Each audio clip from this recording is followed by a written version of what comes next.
In today's lecture, we'll discuss something related to Bohr's model, Neil Bohr model. So, in regular lecture, we have derived up to, let's say, energy derivation, velocity and radius का derivation है ना. इसमें कुछ velocity का formula हम लोगों ने derive कर लिया था, हम लोगों ने कुछ radius का फार्मूला derive किया था और energy से related फार्मूला derive किया. कुछ assumptions भी हम लोगों ने लिए थे उन सब derivations में. हम लोग देखेंगे वो सब assumptions नहीं होंगे तब क्या होगा. ऑलरेडी कुछ क्वेश्चंस तुम लोग को भेजे हुए हैं ग्रुप पे, है ना. देखा तुम लोगों ने ग्रुप चेक किया है? Yes sir. कुछ मॉडिफिकेशन इन बोर मॉडल से रिलेटेड भेजा हुआ है एंड हाइपोथेटिकल बोर मॉडल से रिलेटेड भेजा हुआ है ना. उससे रिलेटेड थोड़ा थियरी में समझाऊंगा और वहां से कुछ क्वेश्चंस करेंगे तो कुछ क्वेश्चंस ऐसे होमवर्क भी करने के लिए मिलेगा वहां से, है ना. So I'm repeating here, let's say the concepts related to, let's say, Bohr model. If I just try to revise in regular lecture, हम लोगों ने अभी तक क्या क्या कर लिया था. So in regular lecture we know the velocity of electron in nth orbit आ गया था. It is, you can say it is 2 pi k z e square divided by nh, and this value comes out to be 2.18 into 10 to the power 6 times of z upon n meter per second, है ना. ये velocity का expression था.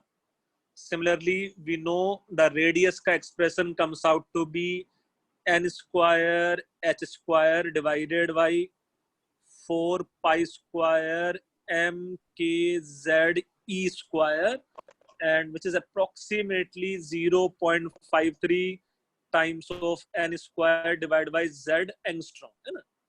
Same as per energy of electron is concerned, it total energy आ गया था approximately 13.6 z square divided by n square electron volt. हम लोग ये भी समझ पा रहे थे कि ये जो टोटल एनर्जी है it is nothing but half of potential energy and minus of kinetic energy. यहां तक हम लोगों ने डेरिवेशन पढ़ा है और समझा है ना. तो इन सब के डेरिवेशंस में किसी बच्चे को कोई परेशानी है? जो लास्ट क्लास में डेरिवेशन हम लोगों ने किया था उससे रिलेटेड किसी बच्चे को कुछ डाउट है?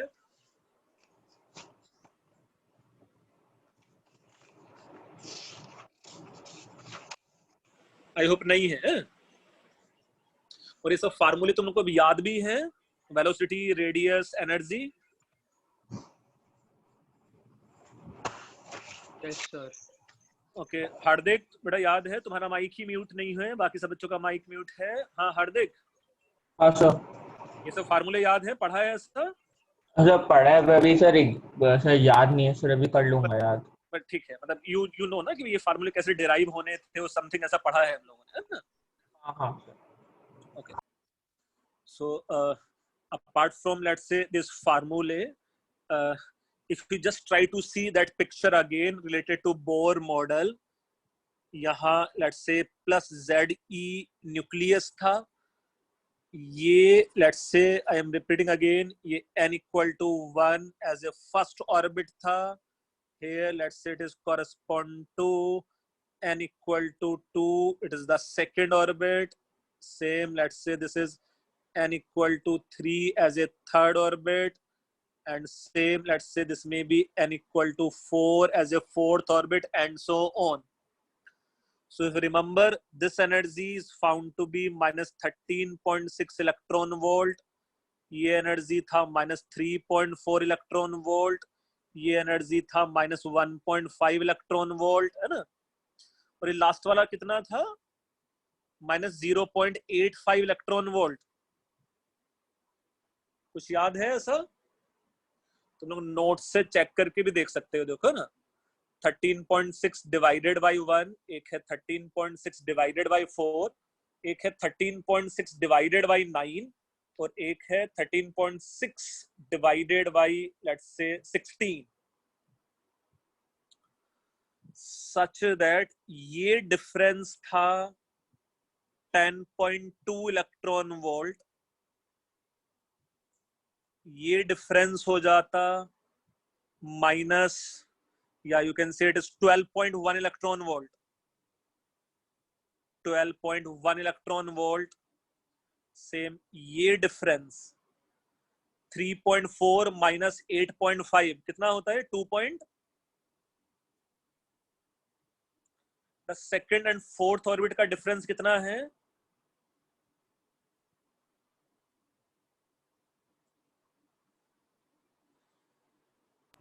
सेकेंड एंड फोर्थ 3.4 माइनस 0.85 कितना होता है? 2.55। 2.55।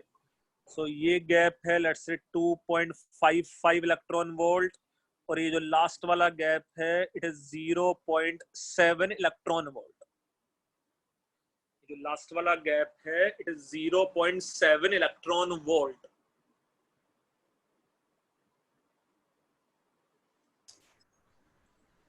जे गैप समझा है, इसमें कोई इशू नहीं है।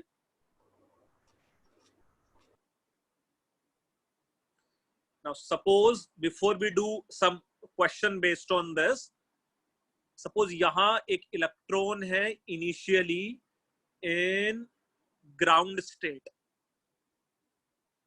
अगर यहाँ कोई इलेक्ट्रॉन है ग्राउंड स्टेट में and it is exposed, this electron is exposed to electromagnetic radiation, जिसमें जो फोटोन का एनर्जी है it is found to be let's say suppose 11.5 electron volt.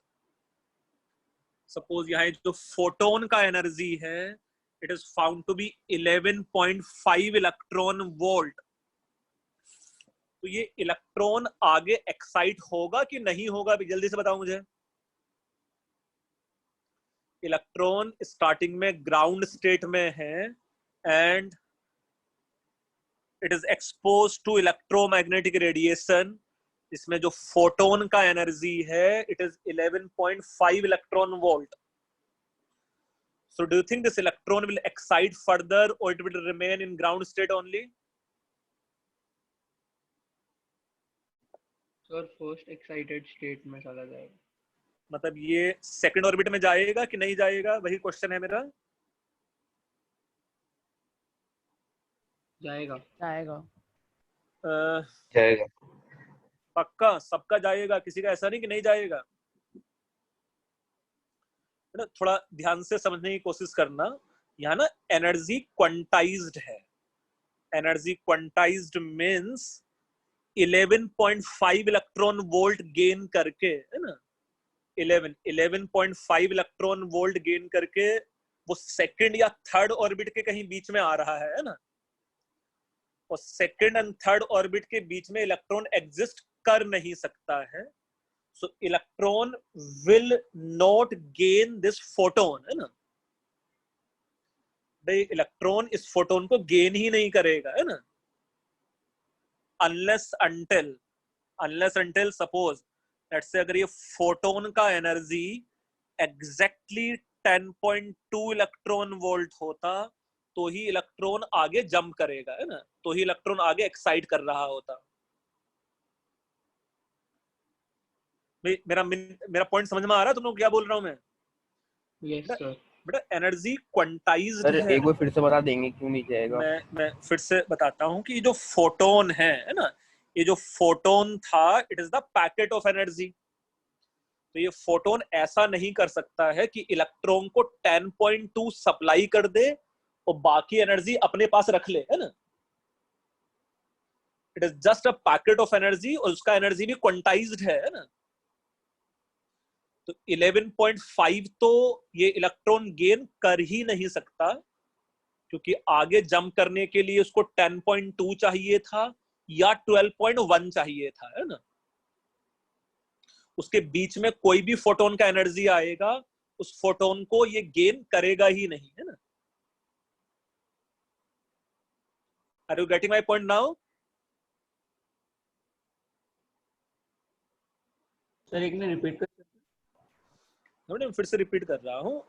As energy of electron is quantized means या तो ये energy -13.6 हो सकता था, या -3.4 हो सकता था, या -1.5 हो सकता था, and so on. So unless until photon का एनर्जी 10.2 हो या 12.1 हो एंड सो ऑन, जब तक ये इलेक्ट्रॉन इस फोटोन को गेन करेगा ही नहीं, है ना. क्योंकि इलेक्ट्रॉन का जो एनर्जी है inside the atom it is quantized. Now point is, suppose photon का एनर्जी अगर एग्जैक्टली 10.2 इलेक्ट्रॉन वोल्ट होता, फोटोन का एनर्जी अगर एग्जैक्टली 10.2 इलेक्ट्रॉन वोल्ट होता, only then electron will gain this photon and will excite to higher energy level, which is n equal to 2. Is it clear? Yes, sir. Okay. इसी फंडे के base पे पहले हम लोग 3 to 4 क्वेश्चंस करते हैं, है ना, कि एनर्जी क्वांटाइज्ड होने वाला है and atom can gain only fix type of frequency to excite the electron, है ना. ये फंडा क्लियर है तुम लोगों को? बेटा किसी बच्चे को कुछ डाउट है इसमें? हाँ, किसी बच्चे को डाउट है इस फंडे में? No sir. ओके, तो किसी बच्चे को डाउट नहीं है तो हम लोग आगे बढ़ते हैं. एंड सपोज एक क्वेश्चन है, if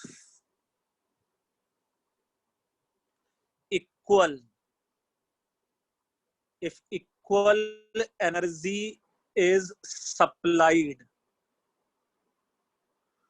to both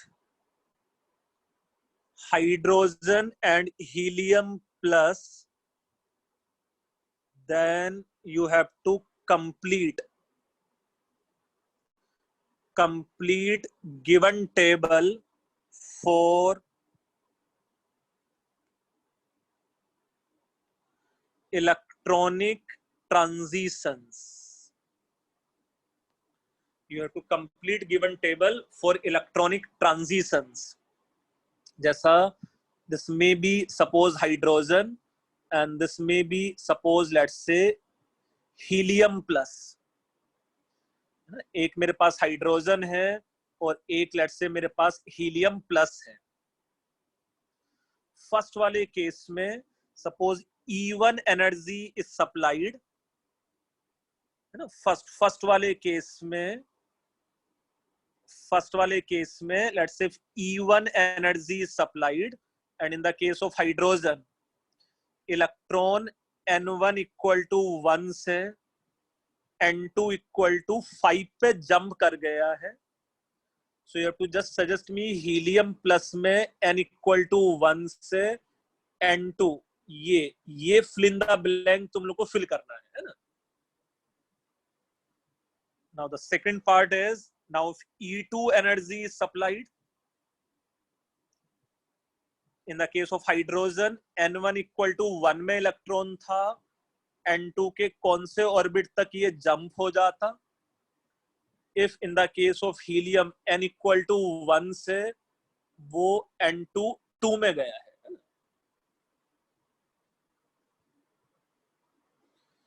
So you have to complete this table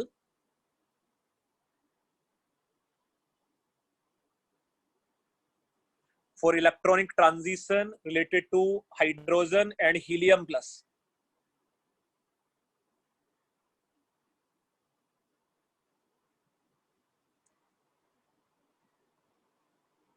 और ये टास्क उतना मुश्किल सा नहीं है, मैं तुम लोग को कुछ हिंट दे सकता हूं इससे related.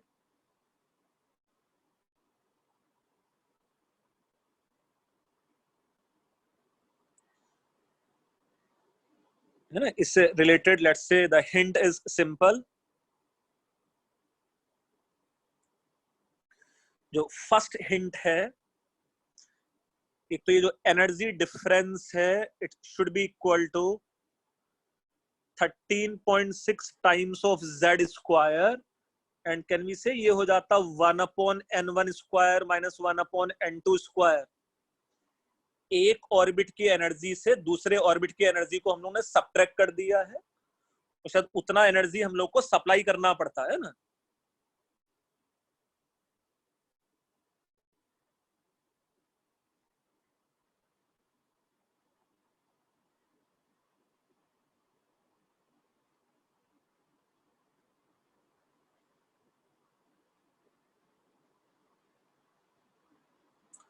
Delta E equal to 13.6 times of Z square times of 1 upon N1 square minus 1 upon N2 square.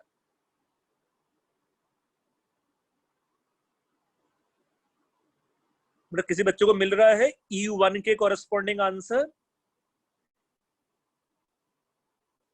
जैसा जब E1 एनर्जी सप्लाई किया, so it is 13.6 times of 1 का square and it is 1 upon 1 square minus 1 upon 5 square. ये लिख लिया हम लोगों ने hydrogen, and same helium plus के लिए हो जाता 13.6 इंटू 2 का square, it is 1 upon 1 square minus 1 upon N2 का स्क्वायर। और इस इक्वेशन से बस मुझे N2 का वैल्यू फाइंड आउट करना है ना।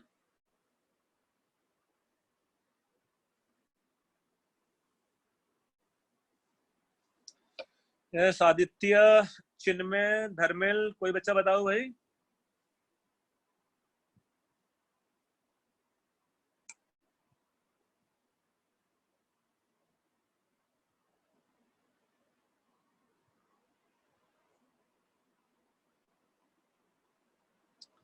यहां से N2 का वैल्यू बताना है तुम लोगों को ना।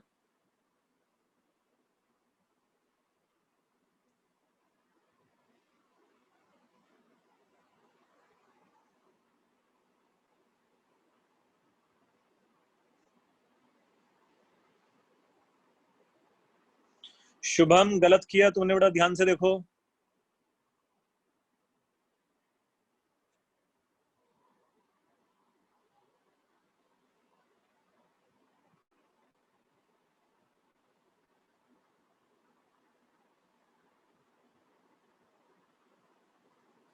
यहाँ से N2 का वैल्यू कैलकुलेट करना तो रिलेटिवली आसान है। 13.6 एंड 13.6 कैंसिल्ड आउट हो जाता।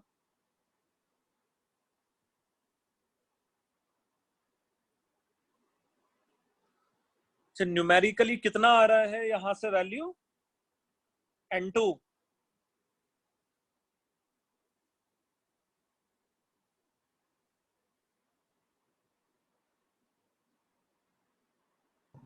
सर N2 का स्क्वायर का वैल्यू आ रहा है 25/26। 25/26 नहीं भाई, 25/19 आ रहा होगा, देखो ध्यान से। सर 25/19 है ना, 25/19 आ रहा होगा। नहीं तो आसान भी लग रहा है शायद। जैसा यहाँ लेफ्ट हैंड साइड में मेरे पास बन जाता 1 - 25 एंड राइट हैंड साइड में it is 4 times of 1 - N2 का स्क्वायर, है ना। यहां से अगर हम लोग N2 को सॉल्व करने के लिए जाते तो ये आ जाता √25 डिवाइडेड बाई 19।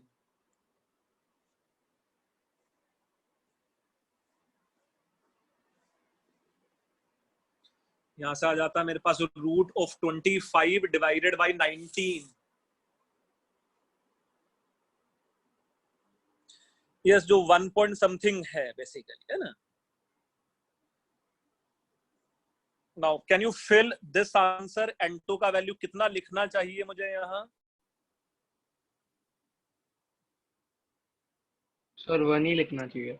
1 ही लिखना चाहिए। क्यों लिखना चाहिए 1? Very good. क्यों लिखना चाहिए 1 हम लोगों को यहाँ? क्योंकि वो ऑर्बिट 1 और 2 के बीच में आएगा।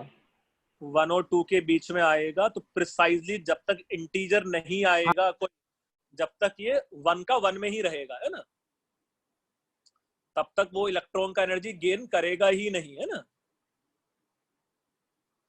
तो कैन वी से हीलियम प्लस ये एनर्जी टेक्निकली एब्जॉर्ब ही नहीं करेगा, है ना, and electron will remain in first orbit का फर्स्ट ऑर्बिट ओनली, है ना। E1 वाला पार्ट सब बच्चों को क्लियर है?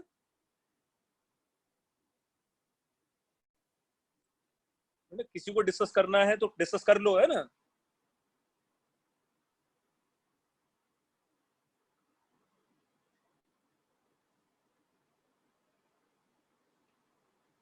ओके मुझे E2 वाला पार्ट तुम लोग करके दिखाओ, जल्दी से आंसर बताना उसका, है ना? E2 वाले का।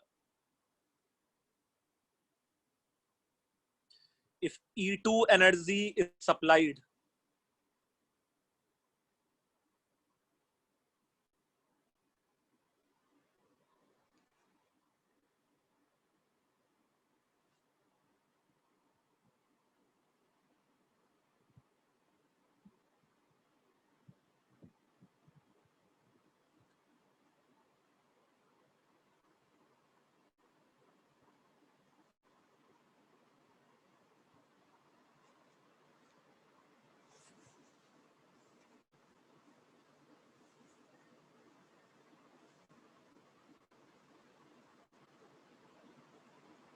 Sir n is equal to 1/√2 आ रहा है।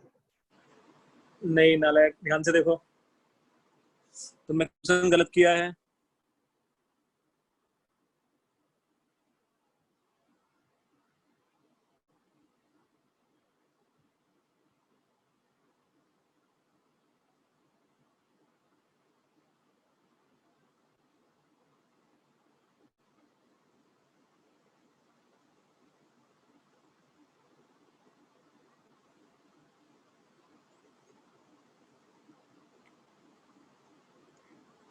कितना आएगा N2 का वैल्यू यहां से?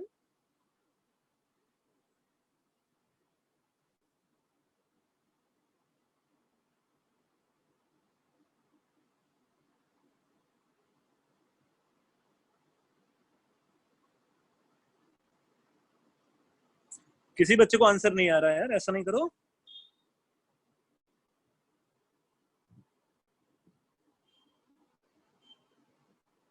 N2 should be equal to root of, yes Vishesha, mathematically तो वही आएगा बच्चे, है ना? Sir Two is equal to negative का रूट आ रहा, हाँ imaginary वही आ तो इमेजिनरी -1/2 का रूट। नेगेटिव हाँ, ऑफ -1/2 माइनस का हाफ, रूट। हाँ सर मतलब यही है। जो तो इमेजिनरी होता है ना? तो N2 की जगह मुझे क्या फिल करना चाहिए यहाँ? यहाँ क्या फिल करना चाहिए मुझे? 1 देखो 1 तो नहीं है, ये तो कंफर्म है। अच्छा 1 क्यों नहीं होगा?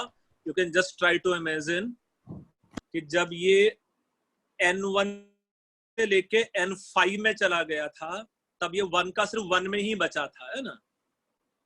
अब अगर ये 1 से 2 में चला गया है तो डू यू थिंक N2 का वैल्यू पक्का 5 से ज्यादा होगा, है ना? हाँ सर। इस बार N2 का वैल्यू पक्का 5 से ज्यादा होना चाहिए, तो 1 तो नहीं आएगा। कोई और अच्छा बच्चा बताएगा क्या कैच है क्वेश्चन में? अच्छा what is ionization energy of hydrogen, कितना होता है बेटा? आयोनाइजेशन एनर्जी ऑफ हाइड्रोजन कितना होता है? कितना इलेक्ट्रॉन वोल्ट? 13.6 electron volt. और ये कितना एनर्जी हम लोग ने सप्लाई कर दिया है इवेंचुअली? डू यू थिंक ये एनर्जी हम लोग ने सप्लाई कर दिया है 3 times of 13.6 electron volt?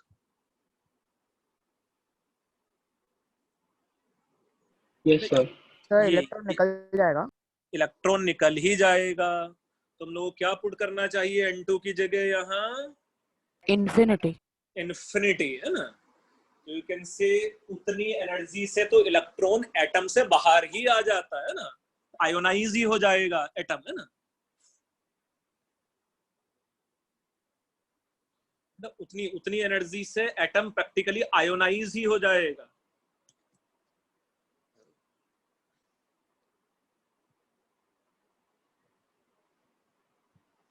Is it clear how N2 should be infinity there? और ये sir. मैथमेटिकली है ना, ये मैथमेटिकली इमेजिनरी आने का मीनिंग भी वही है, क्योंकि हम लोग ने ये पहले एज्यूम किया है कि एटम के अंदर ही रहेगा, इसलिए वो इमेजिनरी ऑर्बिट आ रहा है ना। कैलकुलेशन करते समय पहले हम लोग ने इमेजिन कर लिया था ना, बट इसलिए एटम के अंदर तो रहेगा नहीं, है ना।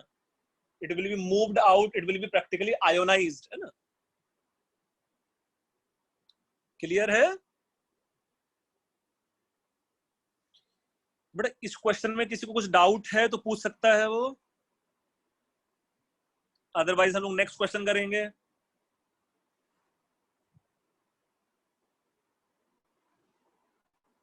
नहीं सर, डाउट नहीं है।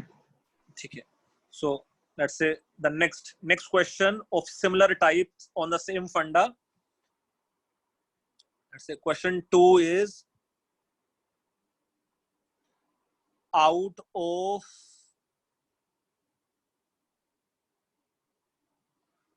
following photons, let's say having different energy,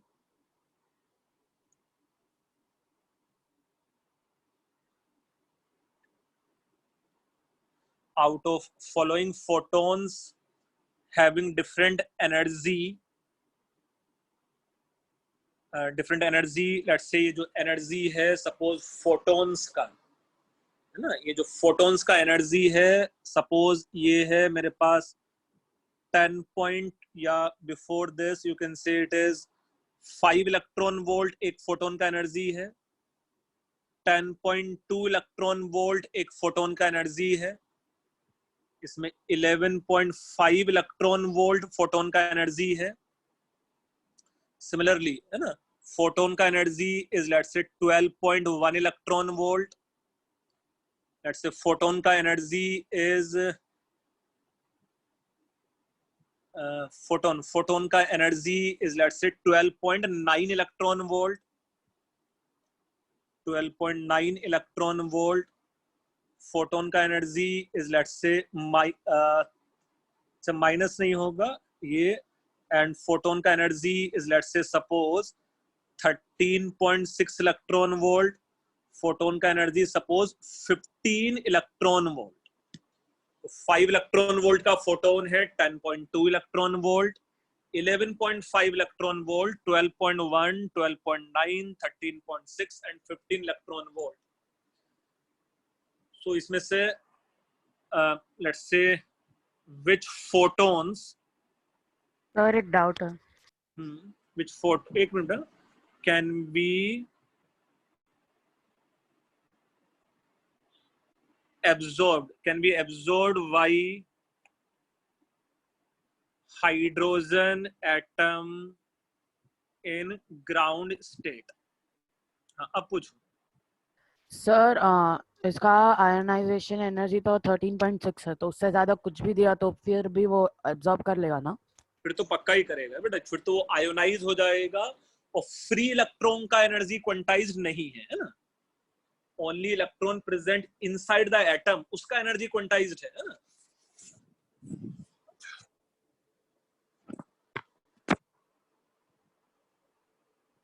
sir solve हो गया ये सॉल्व हो गया। हाँ, ये जल्दी से हो भी जाना चाहिए था, तो जल्दी जल्दी मुझे आंसर बताओ। ये 5 इलेक्ट्रॉन वोल्ट एब्जॉर्ब करेगा कि नहीं करेगा? नहीं 10.2, हाँ yes, so it can absorb 10.2, 11.5, नहीं 12.1, हाँ हाँ 12.9। नहीं देखो फर्स्ट से थर्ड का डिफरेंस क्या है, या फर्स्ट से फोर्थ का डिफरेंस देखना, फर्स्ट से फोर्थ का डिफरेंस देखो, फर्स्ट ऑर्बिट से फोर्थ ऑर्बिट का डिफरेंस। डू यू थिंक ये आएगा? 12.9 करेगा, 12.9 करेगा। 0.6 into 15 divided by 16 ही आएगा ना ये। ये फर्स्ट से फोर्थ ऑर्बिट का गैप है ना।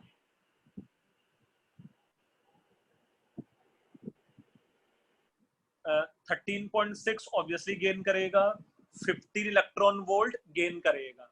तो कौन कौन सा गेन नहीं करेगा? 5 electron volt and 11.5।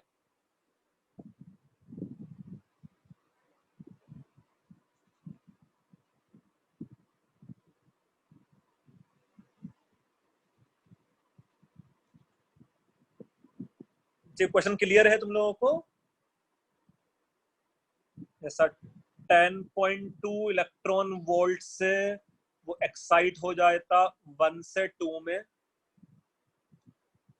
12.1 electron volt से चला जाता 1 से 3 में, 12.9 इलेक्ट्रॉन वोल्ट से जा सकता था ये 1 से 4 में,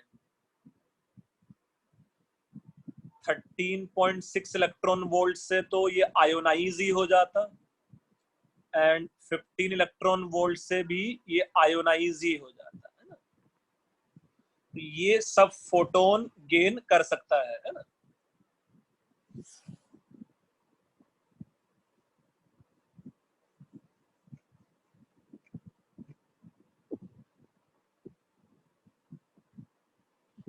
Are you getting my point?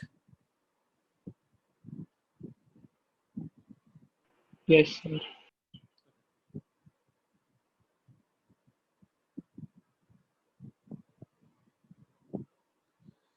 Now let's say in the same type of question, suppose in the same type of the question, suppose if it is hydrogen atom,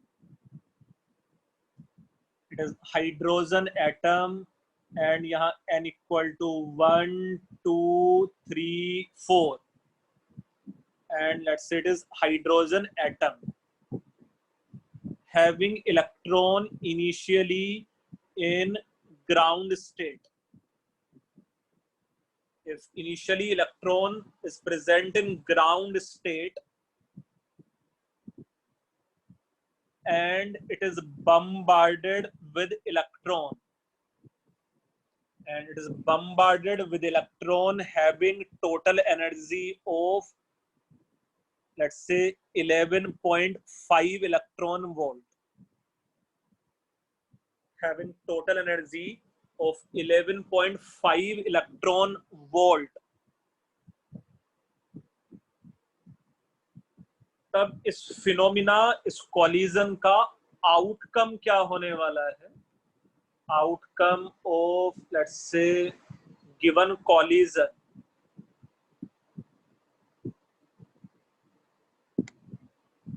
क्या पॉसिबल आउटकम हो सकता था इस कॉलिजन का?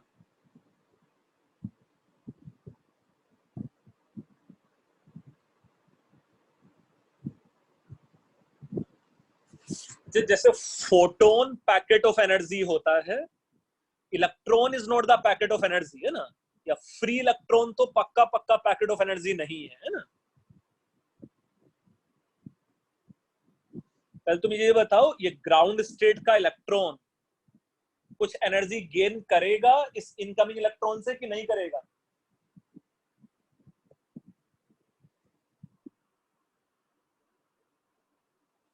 जो ground state का electron है वो इनकमिंग इलेक्ट्रॉन से एनर्जी गेन करेगा कि नहीं करेगा? करेगा। करेगा, है ना, क्योंकि कॉलिजन होगा तो कुछ तो काइनेटिक एनर्जी उसको ट्रांसफर हो सकता था, है ना, या कुछ तो एनर्जी ट्रांसफर हो सकता था, और वो सेकंड ऑर्बिट में चले जाएगा। अब वो सेकंड ऑर्बिट में चला जाएगा। तो ये देखो फिनोमिना कुछ ऐसा हो सकता था, ये जो फिनोमिना है देखो कुछ इस टाइप का हो सकता था। ये जो इलेक्ट्रॉन है कुछ एनर्जी गेन करके सेकंड ऑर्बिट में चला जाता, n equal to 1 and n equal to 2, और एक और जो इलेक्ट्रॉन था यहाँ उसका एनर्जी कितना बच जाता? तो उसका एनर्जी कितना बच जाता? एक जो इनकमिंग इलेक्ट्रॉन था उसका कितना एनर्जी बच जाता है यहाँ? ये बच जाता 11.5 में से 10.2 यूज हो गया है उसका एनर्जी, है ना, जो इलेक्ट्रॉन को आगे एक्साइट करने में यूज हो गया है। तो So can we say as far this electron is concerned, its energy will be remaining as 11.5 minus 10.2 and should be equal to 1.3 electron volt. उतना एनर्जी इस इलेक्ट्रॉन का बच जाता and eventually once this electron get excited and return to ground state, it will emit a photon. It will emit a photon of energy. Energy equal to, ये photon का energy कितना होगा इस वाले केस में? 10.2 electron volts. Equal to 10.2 electron volt, है ना. सो वापस से ये इलेक्ट्रॉन अपने ग्राउंड स्टेट में तो जाएगा, है ना.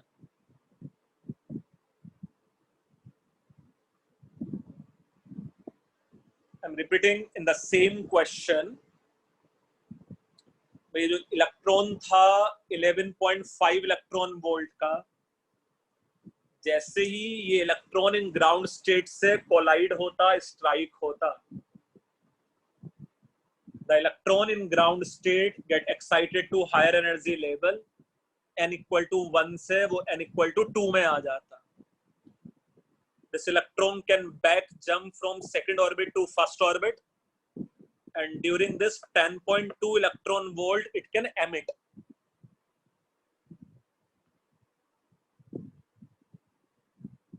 ये जो इलेक्ट्रॉन था उसका एनर्जी बच जाता 1.3 इलेक्ट्रॉन वोल्ट. 1.3 कैसे बच जाता? 11.5 में से 10.2 हम लोग सब्ट्रैक्ट कर देते.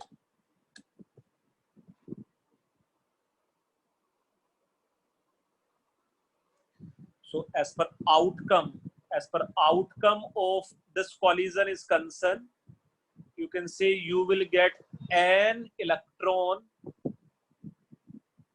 with energy equal to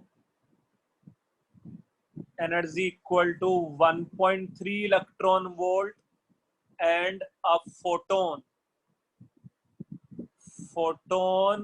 with energy equal to 10.2 electron volt. ये इस कॉलिजन का ऐसे आउटकम हो सकता था, है ना.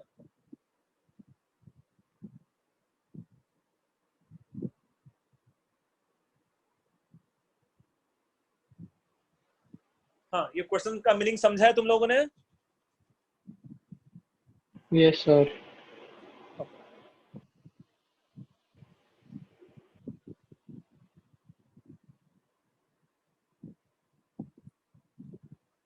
ना सब बच्चों ने लिखा भी है. ये किसी बच्चों को डिस्कस करना है तो एकदम बिंदास डिस्कस कर सकता है.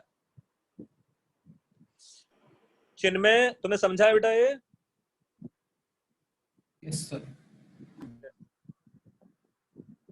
जैनी शाह, बेटा समझा है? यस सर, पर आपका फोटोन वाला पार्ट वापस एक्सप्लेन कर सकते हैं? फोटोन वाला पार्ट जैसे होगा क्या, जब ये इलेक्ट्रॉन ग्राउंड स्टेट वाला इलेक्ट्रॉन इनकमिंग इलेक्ट्रॉन से 10.2 गेन कर लेता और 10.2 गेन करके it can excite to first orbit से सेकंड ऑर्बिट में, है ना. इलेक्ट्रॉन वापस अपने ग्राउंड स्टेट में जरूर आता, तो सेकंड ऑर्बिट से जब वापस फर्स्ट ऑर्बिट में आता तो 10.2 इलेक्ट्रॉन वोल्ट का फोटोन रिलीज करता है ना. डिफरेंस इन एनर्जी का फोटोन, है ना. Are you getting now? Yes sir. प्रीतन, समझ में आया? तो ये क्या है? हाँ सर. प्रीतन? हाँ सर, समझ गया. हाँ चलो ठीक है, मैं थोड़ा सा और आगे बढ़ते हैं. मैं थोड़ा सा और थ्योरी समझाने की कोशिश करता हूँ और क्वेश्चंस करेंगे हम लोग इसके बेस पर. देखो अभी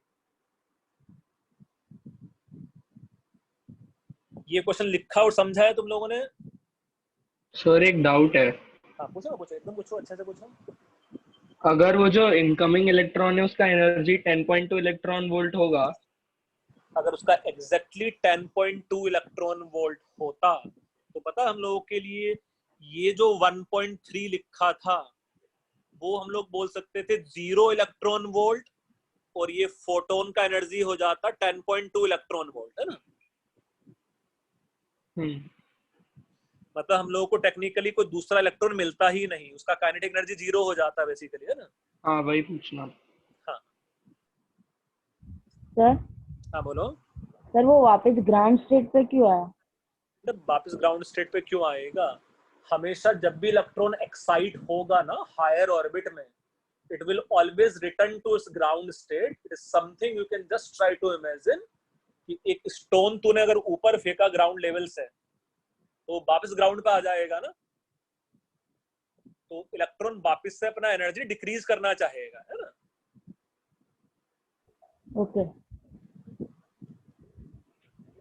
गुड। देखो कुछ बच्चे डिस्कस कर रहे हैं। सर हाँ बोलो। अगर एनर्जी 0 हो जाएगा तो इलेक्ट्रॉन किधर रहेगा फिर? इलेक्ट्रॉन किधर रहेगा यार? मतलब अभी 1.3 था तो ग्राउंड स्टेज में था, तो 0 होगा तो किधर जाएगा? यार ग्राउंड देखो एटम के अंदर तो नहीं रह सकता, ये तो कंफर्म है, क्योंकि ये जो मॉडल हम लोग डिफाइन कर रहे थे it is only for one electron system, है ना। सर व्हाट इफ के वो इलेक्ट्रॉन मतलब फर्स्ट से सेकंड ऑर्बिट में जंप करने का उतना ही एनर्जी लेके आए? हाँ, वही मैं बोल रहा था कि वो एटम उससे मे बी ऐसा हो सकता था कि पूरा पूरा एनर्जी उसको ट्रांसफर कर दे, है ना। पूरा का पूरा एनर्जी उसको ट्रांसफर कर दे और इलेक्ट्रॉन जिसको ट्रांसफर हुआ है वो फर्स्ट से सेकंड ऑर्बिट में जंप कर जाए, है ना। तो वो इलेक्ट्रॉन का क्या होगा? बेटा उस इलेक्ट्रॉन का जो भी कुछ होगा एटम के अंदर तो नहीं रहेगा, वो कंफर्म है ना। So it may be free electron with initial kinetic energy as 0 or anything like this, है ना। But Bohr मॉडल के अकॉर्डिंग इलेक्ट्रॉन अंदर तो नहीं होगा बेटा, है ना। या हम लोग बोल सकते हैं कि अगर हम एक्चुअल की बातें करें तो वो H माइनस बन सकता था, है ना। मतलब हाइड्रोजन हाइड्रोइड आयन बन जाता है ना। प्रैक्टिकली यू कैन अज्यूम ये जो हाइड्रोजन है वो शायद देखो H माइनस बन सकता था, 2 इलेक्ट्रॉन प्रेजेंट हो सकते थे फिर ग्राउंड स्टेट में, है ना। ऑल्दो उसके लिए हम लोग बोर मॉडल अप्लाई नहीं कर पाएंगे H माइनस के लिए फिर, है ना। Are you getting the point? Yes sir. Okay हम लोग नेक्स्ट फंडे पे जाते हैं थोड़ा सा। बेटा ये ओलंपियाड इन सब के लिए कोई एक्स्ट्रा मॉड्यूल तुम लोग को नहीं मिलेगा, जैसे असाइनमेंट शीट मिल रहे हैं कुछ ऐसा ही मिलेगा, है ना सत्यम।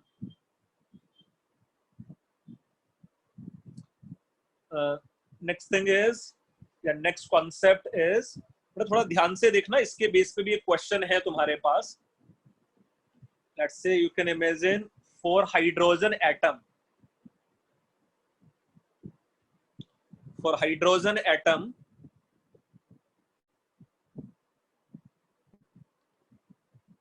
ये सब हम लोगों ने पढ़ा कि in the case of nucleus जो पॉजिटिवली चार्ज्ड है, this may be n equal to 1 as a first orbit, same let's say it is n equal to 2 as a second orbit, and so on and so on, और ये last में आ जाता let's say n tends to infinity orbit, है ना। ये सब ऐसा हम लोग पढ़ रहे थे, n equal to 1, n equal to 2, n equal to and so on, and n tends to infinity आ गया था। तो ये जो बोर मॉडल के अकॉर्डिंग था, यानी सजेस्ट मी यहाँ टोटल एनर्जी कितना था फर्स्ट ऑर्बिट का? -13.6 -13.6 इलेक्ट्रॉन वोल्ट, है ना। अच्छा लास्ट ऑर्बिट का ये एनर्जी किसके इक्वल था? 0 टेंस टू 0 था, है ना, बिल्कुल था। फर्दर यहाँ काइनेटिक एनर्जी किसके इक्वल था? +13.6 इलेक्ट्रॉन वोल्ट, है ना। यही था ना, En is just a negative of kinetic energy, है ना। और can you suggest me n tends to infinity पे काइनेटिक एनर्जी कितना रहेगा? ये 0, क्योंकि velocity will tends to 0 there. More important thing is यार यहाँ पोटेंशियल एनर्जी कितना था?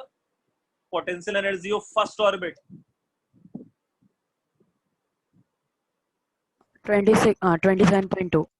Very good, -27.2 electron volt. और ये लास्ट ऑर्बिट का पोटेंशियल एनर्जी कितना था? 0।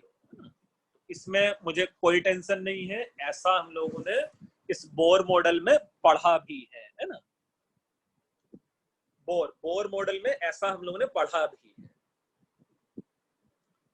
अच्छा, more important thing is here we know potential energy is always measured. Potential energy is always measured with respect to reference level, where it is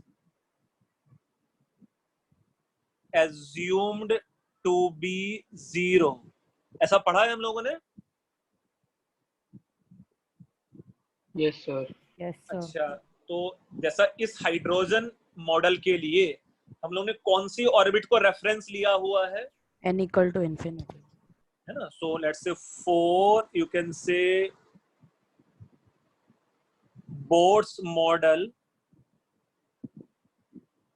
reference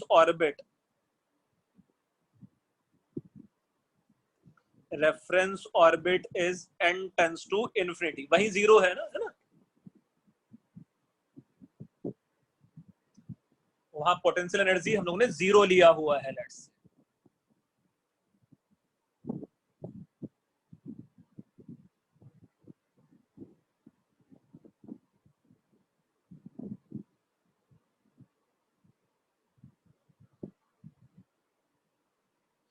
अच्छा, जैसे potential energy तो हम लोग reference के respect में मेजर करते हैं, kinetic energy भी हम लोग किसी रेफरेंस के रिस्पेक्ट में मेजर करेंगे क्या? नहीं सर। तो kinetic energy is reference independent, है ना। So you can just add one line here, kinetic energy is reference independent, है ना। वो रेफरेंस पे डिपेंड नहीं करता। Kinetic energy is reference dependent, reference independent. ये जैसे पोटेंशियल एनर्जी के लिए मैंने रेफरेंस को n टेंड्स टू इन्फिनिटी लिया था, सपोज, है ना। यहाँ इस डेरिवेशन में अगर मैं फर्स्ट ऑर्बिट को रेफरेंस एज्यूम कर लेता, सपोज क्वेश्चन में मैं फर्स्ट ऑर्बिट को रेफरेंस एज्यूम कर लेता, तो फर्स्ट ऑर्बिट का पोटेंशियल एनर्जी कितना हो जाता? 0। 0। और लास्ट ऑर्बिट का पोटेंशियल एनर्जी कितना हो जाता? -27.2 इलेक्ट्रॉन। -27 या +27? +27. अच्छा हाँ, +20। फिर +27 नहीं हो जाता, क्योंकि वही तो हम लोग बोल रहे हैं कि भाई n tends to infinity orbit का ज्यादा है ना। जैसा ये जो डिफरेंस है, difference in potential energy is nothing but 27.2 electron volt. ये जो डिफरेंस है इट इज 27.2 इलेक्ट्रॉन वोल्ट।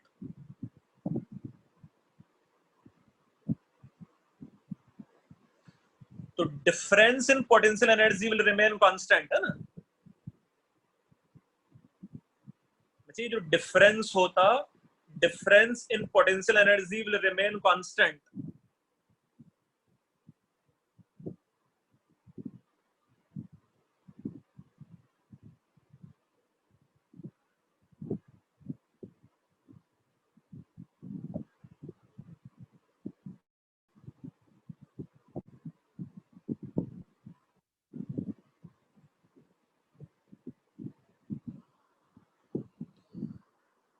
लिखा है तुम लोगों ने ये सब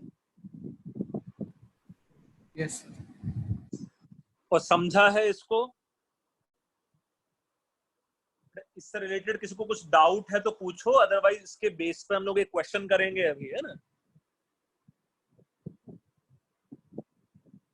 डिफरेंस, हम लोग रेफरेंस कुछ भी ले ले, difference in potential energy will remain constant, है ना।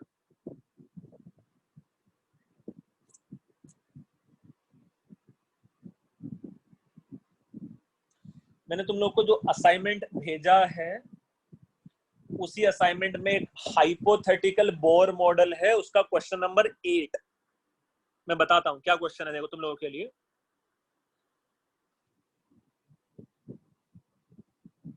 क्वेश्चन नंबर 8 ट्राई करना, क्या आंसर आएगा इसका।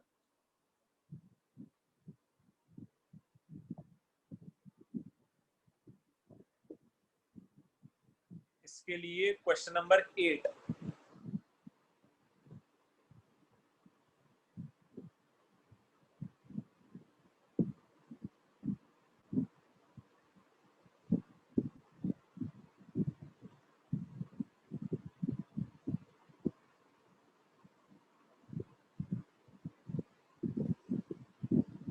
सर 1:1।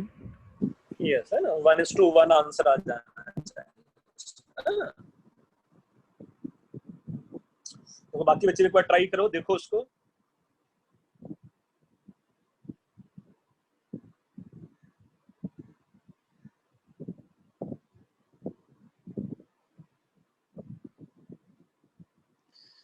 Yes sir 1:1। ओके, बहुत सारे बच्चों को 1:1 आ रहा है। जैसा अगर एक तो मुझे ये पता है कि अगर टोटल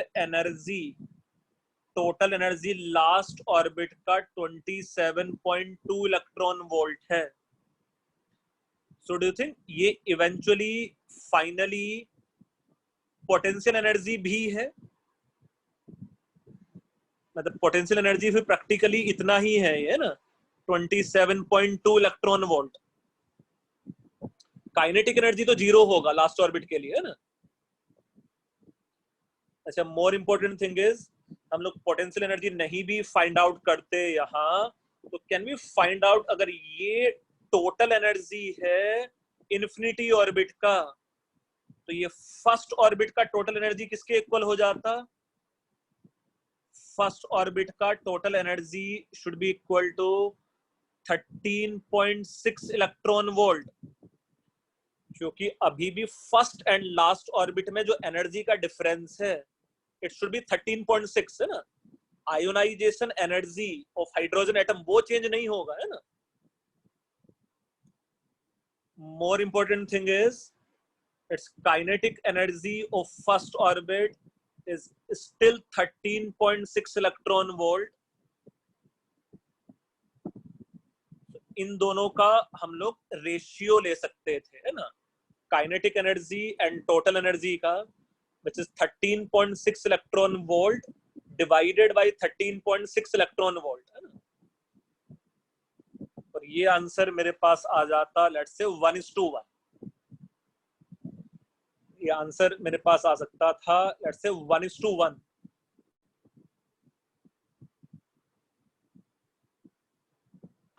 सर एक अलग मेथड से किया। हाँ मैं बिल्कुल कर सकता था, पहले चाहता तो पोटेंशियल एनर्जी निकाल लेता, है ना, और फिर फर्स्ट ऑर्बिट का निकाल लेता। हो जाता तो बाद में k = t हो जाता। बिल्कुल वहां से भी कर सकता है ना।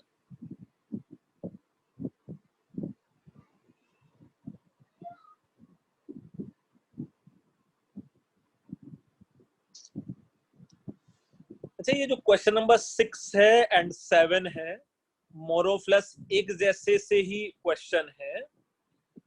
क्वेश्चन नंबर 6 पढ़ो और वो मुझे करने की कोशिश करो। क्वेश्चन नंबर 6 तुम लोग, है ना, जो क्वेश्चन नंबर 6 है इसका वो ट्राई करो तुम लोग।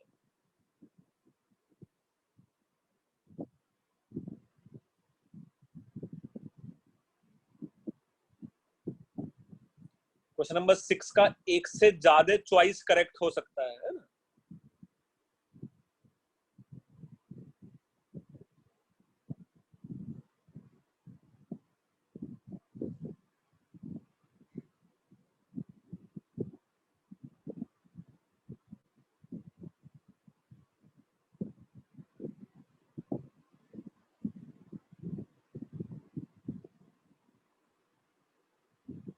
the first excitation potential of hydrogen like sample is 24 volt, then ionization energy of sample हम लोगों को निकालना है, binding energy of third excited state.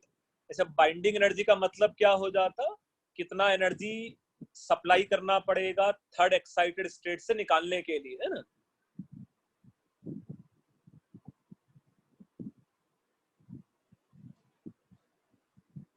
अच्छा, फर्स्ट एक्साइटेशन पोटेंशियल का मीनिंग क्या होता था? सर इसका आंसर सी और डी है क्या? सी एंड डी है। ए और बी में से कोई आंसर मैच नहीं कर रहा है? नहीं सर। सब ए और बी में से एक तो होना चाहिए था यार। Sir B, B C D. B C D है उसका आंसर।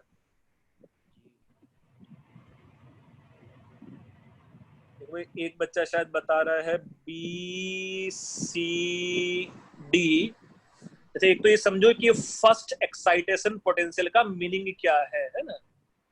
फर्स्ट एक्साइटेशन पोटेंशियल का मतलब है कि लेट्स से अगर मुझे इलेक्ट्रॉन को एक्साइट करना था फर्स्ट से सेकंड ऑर्बिट में, है ना, तो डू थिंक फर्स्ट से सेकंड ऑर्बिट में एक्साइट करने के लिए जो एनर्जी मुझे सप्लाई करना पड़ता, लेट्स से के टाइम, नहीं ये 13.6 नहीं आएगा भाई यहाँ, नहीं लेट्स से इट इज के times of 1/1 square minus 1/2 square, और ये वैल्यू दिया हुआ है 24 इलेक्ट्रॉन वोल्ट, है ना।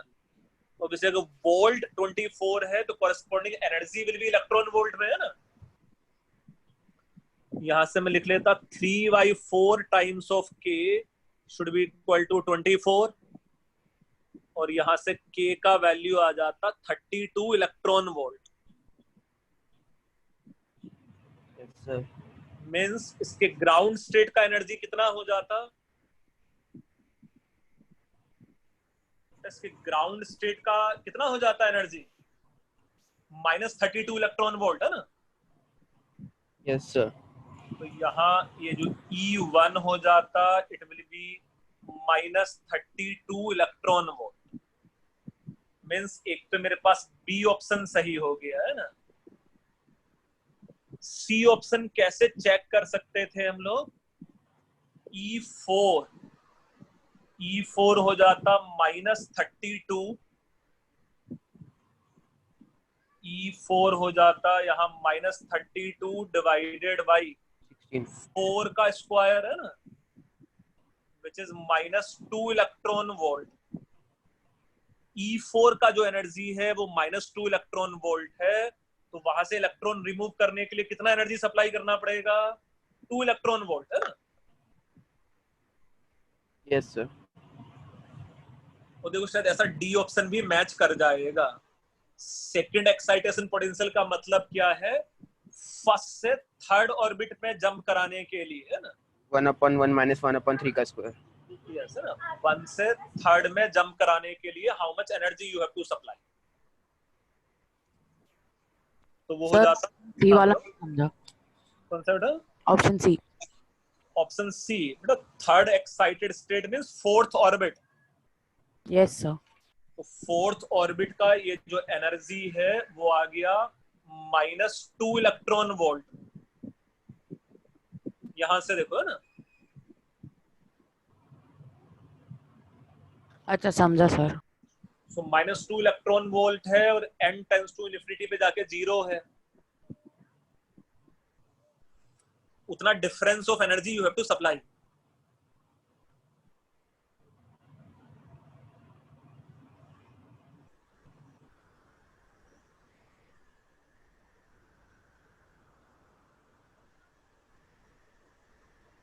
Are you getting the point? Yes sir. Yes sir. ऐसा ये क्वेश्चन नंबर 7 तुम लोग कर लोगे इसके बेस पे, मुझे उम्मीद है ना। ऐसा सही है क्वेश्चन नंबर 7। फिर अब थोड़ा सा ना ये समझाने की कोशिश करना कि तुम में से किसी बच्चों को बेसिक कैलकुलस आता है तुम लोगों को? नहीं सर। हाँ सर। सर थोड़ा सा। थोड़ा सा सर मेरे को थोड़ा सा भी नहीं आता। तो जो हैंड रेज करना, किस बच्चे को थोड़ा बहुत कैलकुलस आता है? डिफरेंशिएशन धर्मिल को थोड़ा सा आता है, आदित्य को थोड़ा बहुत आता है, उदय को थोड़ा बहुत आता है, चिन्मय को आता है थोड़ा सा, बस। प्रीतन को थोड़ा बहुत आता है। दिन 5 बच्चों को थोड़ा बहुत कैलकुलस आता है। थोड़ा बहुत कैलकुलस मींस बेसिक डिफरेंशिएशन, है ना? तो यहाँ तो तुम बहुत सारे क्वेश्चंस में फंस सकते हो।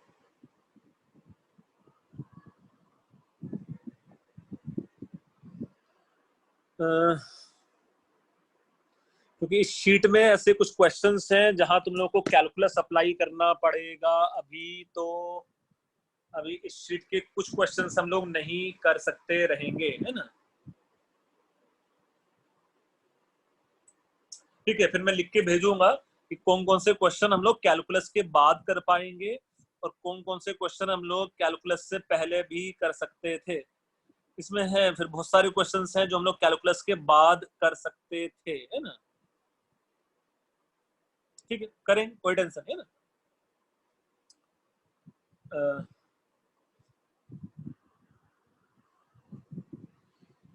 तो कुछ क्वेश्चंस हैं हाइपोथेटिकल बोर मॉडल के जो कैलकुलस पढ़ने के बाद करोगे। फिजिक्स में जल्दी आएगा शायद कैलकुलस आएगा। अभी काइनेमेटिक्स में कैलकुलस पढ़ाना स्टार्ट करेंगे कि वेक्टर्स वाले सीरीज में पढ़ाना स्टार्ट करेंगे? सर वेक्टर्स में पढ़ने वाले हैं। अच्छा, वेक्टर्स में पढ़ने वाले हैं। वेक्टर्स के बाद कैलकुलस होगा ना शायद, है ना? Yes sir. Yes sir. ठीक। तो इसके कुछ कुछ क्वेश्चन जो मैं बोलूंगा वो छोड़ देना और कैलकुलस के बाद फिर से ट्राई करना, है ना? जो नेक्स्ट शीट है, it is modification in Bohr model, है ना? थोड़ा सा ये समझने की कोशिश करना। Modification in Bohr model, modification in let's say Bohr's model.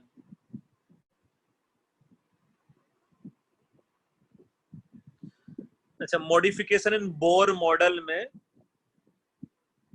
Do you think, suppose मैं पहले सन और अर्थ वाला सिचुएशन लेता हूं कि भाई ये सन है और सपोज ये मेरे पास अर्थ है,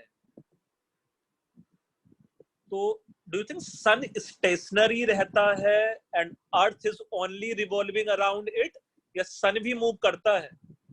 सन भी मूव करता है। सन भी मूव करना चाहिए ऑब्वियसली। सन पे भी तो फोर्स लग ही रहा है ना। मतलब यू कैन एज्यूम अगर अर्थ को सन खींच रहा है तो सन को भी तो अर्थ अपने डायरेक्शन में खींच ही रहा है ना? Newton third law of motion, है ना? तो जो सेंट्रीपिटल फोर्स है वो सन पे भी लगना चाहिए और सेंट्रीपिटल फोर्स अर्थ पे भी लगना चाहिए, है ना? तो सन भी रिवॉल्व करता है। सन रिवॉल्व करता है, सन पे भी सेंट्रीपिटल एक्सीलरेशन है कि नहीं है? है सर। यस। तो डू यू थिंक ऐसा ही न्यूक्लियस एंड इलेक्ट्रॉन वाले सिस्टम में भी both electron as well as nucleus should revolve around their common center of mass? कुछ ऐसा टर्म सुना हुआ है तुम लोगों ने? सेंटर ऑफ मास और like this, the centre of gravity? Yes sir. ये सब बच्चों ने सुना है? Yes sir. कभी सीबीएसई में होता है जूनियर क्लासेस में कि नहीं? नहीं सर नहीं पढ़ाते नहीं सुना मैंने तो। सर आईसीएससी में था।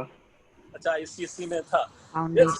सेंटर ऑफ मास का मतलब ये हम लोग बोल सकते थे कि सपोज 2 से 3 ऑब्जेक्ट का जहां मास मुझे दिखेगा कि ये प्रैक्टिकली इसके अबाउट शायद मास कंसंट्रेटेड है ना? कुछ ऐसा समझ सकते हो। सेंटर ऑफ मास फिजिक्स में एक चैप्टर ही आएगा, अभी जल्दी आने वाला है ना, सेंटर ऑफ मास, है ना, आएगा। But here you can just try to imagine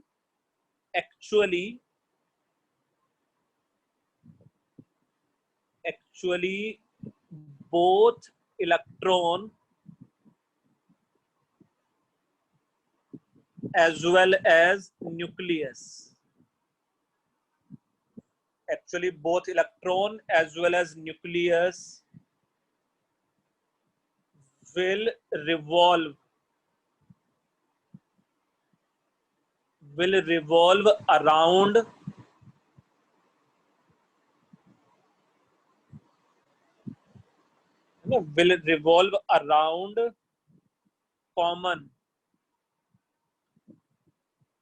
common center of mass। में एक्चुअली में न्यूक्लियस स्टेशनरी नहीं रहता है ना, they both will revolve around their common center of mass। For example, if this is nucleus having Ze plus charge and somewhere at a distance, let's say if it is electron है, किसका मास इसमें ज्यादा रहता है, nucleus की electron? Nucleus. So you can say mass of nucleus is much higher than the mass of electron। So ये जो common center of mass है वो न्यूक्लियस के काफी पास में लाई करने वाला था, तो सेंटर ऑफ मास। तो ये जो न्यूक्लियस है, it will revolve around this common center of mass, as well as electron will revolve around this common center of mass, है ना। इलेक्ट्रॉन भी रिवॉल्व करता एंड न्यूक्लियस भी रिवॉल्व करता है ना। अच्छा, अभी तुम लोगों को कुछ ऐसा पता है क्या कि प्लूटो को सोलर सिस्टम में अब हम लोग प्लैनेट काउंट नहीं करते हैं, है ना? Yes sir. क्यों नहीं करते हैं सर? उसका मून जो है वो उससे बड़ा है, वो एक रीजन है। उसका मून उससे बड़ा है तो उसके मून को प्लैनेट ले लेते हैं यार, क्या फर्क पड़ता है? नहीं सर, वो और उसका मून दोनों एक दूसरे के सेंटर ऑफ मास के अराउंड रिवॉल्व करते हैं। हाँ, तो एक्चुअली मतलब जो उसका हम लोग ट्राजेक्टरी समझेंगे तो सन के अराउंड में नहीं, यू कैन से अपने कॉमन सेंटर ऑफ मास के अबाउट रिवॉल्व ज्यादा कर रहा है, ऐसा करके, है ना? Yes sir. और उसका जो ट्राजेक्टरी है वो भी काफी वेरी करने वाला था, समझेंगे ऐसा ना। तो this something known as, let's say, common centre of mass. Means यार जो भी हम लोग ने डेरिवेशंस किए हैं, जो भी हम लोग ने बोर मॉडल में डेरिवेशन किए थे assuming nucleus to be stationary, do you think वो फार्मूले एग्जैक्ट सही नहीं होने चाहिए फिर? Yes sir. हाँ सर। है ना, वो अप्रोक्सीमेशन होना चाहिए था उसमें, है ना? Yes sir. So here further you can say, if nucleus is assumed to be stationary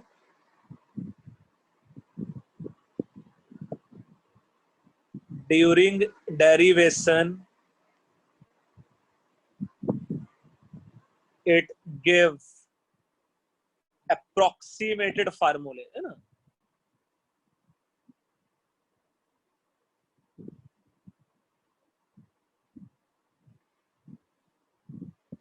है ना, उससे मुझे जो फार्मूले मिलते वो अप्रोक्सीमेटेड फार्मूले मिलेंगे, है ना?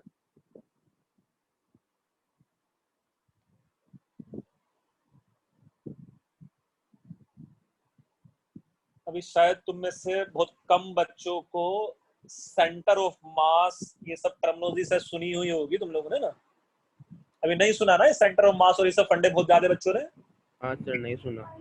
अच्छा, कोई बात नहीं। ये जो एक सेकंड शीट है जिसमें है बोर मॉडल मॉडिफाइड, है ना, भेजे 2 शीट भेजे तुम लोगों को मैंने आज, है ना। तो जो सेकंड शीट है जिसमें लिखा है बोर मॉडल मॉडिफाइड, तो ऑल्दो पूरा डेरिवेशन दिया है उसमें कि अगर न्यूक्लियस भी रिवॉल्व करता तो फार्मूले कैसे बन जाते हैं ना। तो अभी के लिए वो डेरिवेशन नहीं पढ़ो फिर तुम लोग, है ना। जब फिजिक्स में सेंटर ऑफ मास हो जाएगा तो डेरिवेशन भी पढ़ना। फाइनली हम लोग इसका रिजल्ट समझ लेते हैं कि रिजल्ट किस टाइप का आता है ना। फाइनली हम लोग ये रिजल्ट समझ लेते हैं कि रिजल्ट किस टाइप का आएगा, है ना।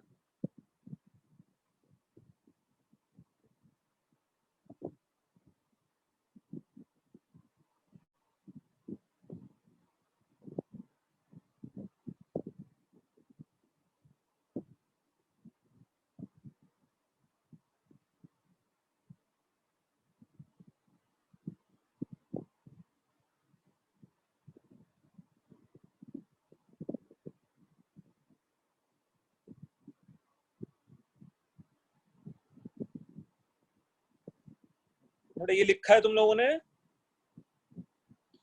कि भाई हम लोगों को यस सर। यस अगर हम लोग स्टेशनरी एज्यूम करते थे तो वो अप्रोक्सीमेटेड फार्मूले आते थे, है ना। अच्छा, इन फार्मूले को करेक्ट करने के लिए बड़ा आसान है बेटा। तो फाइनल जो रिजल्ट है जो तुम लोग हाल फिलहाल याद रख सकते हो सब बच्चे, है ना। डेरिवेशन सबको समझने की जरूरत नहीं है, जब सेंटर ऑफ मास हो जाएगा तो समझ लेना। नाउ टू करेक्ट दिस फार्मूले,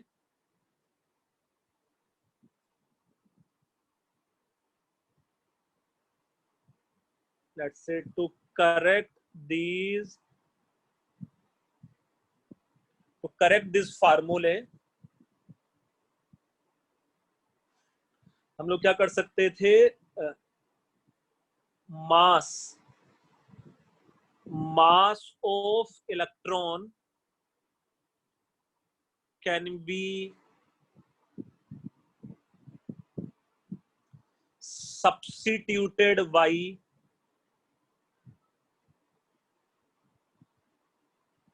reduced mass। लेट्स से इसका जो सिंबल है वो म्यू है ना। ये रिड्यूस्ड मास भी आएगा फिजिक्स में, है ना। So mass of electron can be substituted by reduced mass, where as per the formula is concerned, reduced mass may be 1 divided by mass of electron, and it is, let's say, mass of nucleus. So where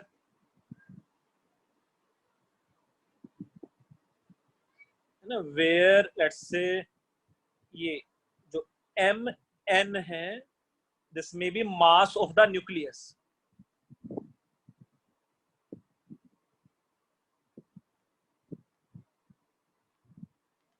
ये मास of nucleus हो सकता था, है ना। So mass of electron can be substituted by reduced mass. जैसा यह मेरे पास radius का फार्मूला क्या होता था, इफ यू रिमेंबर, ये होता था n square h square divided by 4 pi square m k z e square. यही फार्मूला था रेडियस का। ये फार्मूला बना था assuming stationary nucleus, assuming nucleus to be stationary। तो कैन वी से जो मॉडिफाइड रेडियस होता, वहां m की जगह क्या पुट करना चाहिए था हम लोगों को, 1/m 1/. हम लोगों को m की जगह म्यू पुट करना चाहिए था, है ना बेटा। हम लोग को m की जगह म्यू पुट कर देना चाहिए था, है ना। तो ये बन जाता बस simply n square h square divided by 4 pi square और यहाँ mu k z e square, बस, है ना।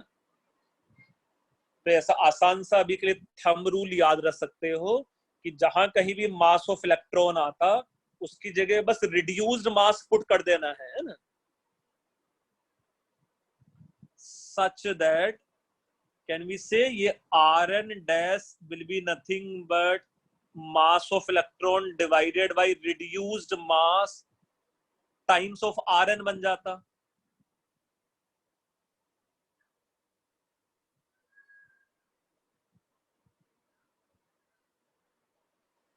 ये जो Rn है इट इज इक्वल टू, एक में m वाला टर्म था और एक में रिड्यूस्ड मास वाला टर्म है, बाकी सब चीजें तो कांस्टेंट ही है, सेम ही है ना। बस एक से मैं दूसरे को डिवाइड कर दिया बस, है ना।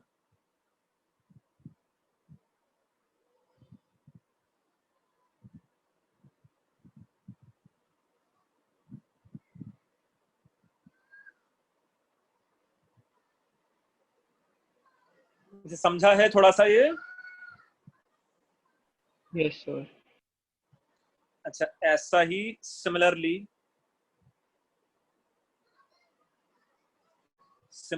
ये जो टोटल एनर्जी था इट इज -12 mvn स्क्वायर था ना, यहाँ यही था ना, total energy is half mv square which is equal to, it is half m, velocity वाली टर्म में था ये 2 पाई के Z E square divided by NH का whole square.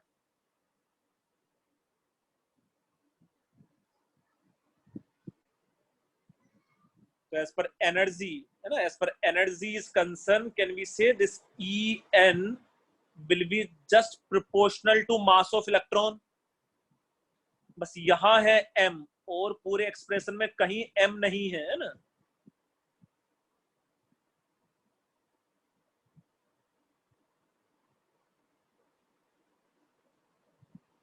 Now if mass of electron is substituted by reduced mass, so can we say modified energy will be proportional to, किसके proportional हो जाता है ये? म्यू। न्यू के। Mu. और यहां से हम लोग लिख सकते थे En dash should be equal to mu divided by mass of electron times of minus 13.6 divided by z square n square electron volt, ऐसा लिख सकते थे।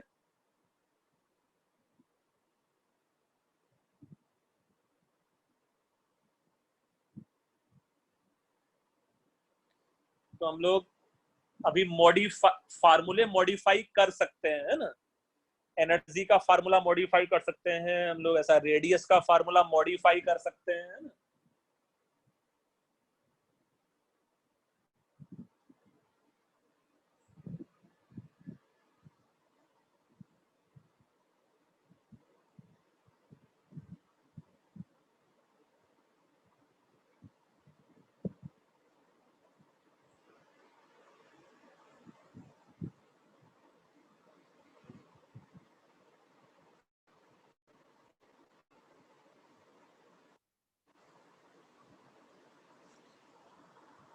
जी ये पार्ट समझा है तुम लोगों ने? एक क्वेश्चन करना है इसके बेस पे तुम लोगों को अभी।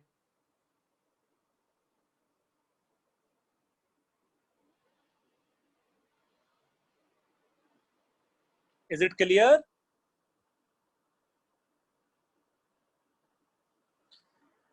इससे इसमें किसी बच्चे को कुछ डाउट पूछना है तो बहुत कुछ डिस्कस कर सकते हो तुम लोग अब, है ना। बड़ा कॉम्प्लेक्स है, पढ़ाया है तो डिस्कस कर सकते हो तुम लोग अब।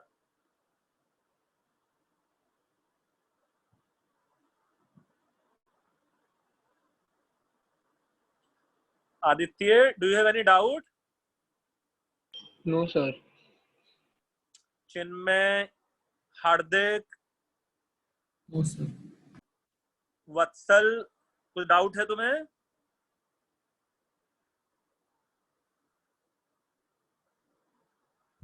सर एनर्जी का और एक बार एक्सप्लेन कर सकते हैं?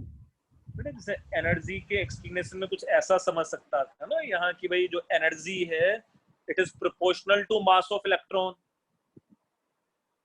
यहाँ बस m है, बाकी तो कहीं अंदर m का कोई टर्म ही नहीं है ना। तो you can say energy will be proportional to mass of electron. अगर मास ऑफ इलेक्ट्रॉन सब्स्टिट्यूट हो जाना था बस म्यू से, बाकी कोई चेंजेस नहीं होने हैं इसमें ना। तो ये जो मॉडिफाइड एनर्जी है it will be nothing but En times of mu divided by m, है ना। दोनों को डिवाइड कर दें हम लोग। ओके। ठीक है, चलो एक ये क्वेश्चन तुम लोग मुझे करके दिखाओ, तुम लोग की शीट में ही है वो क्वेश्चन। आराम से इस क्वेश्चन को करो और मुझे आंसर बताना, है ना।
Sir 61.2 electron volts.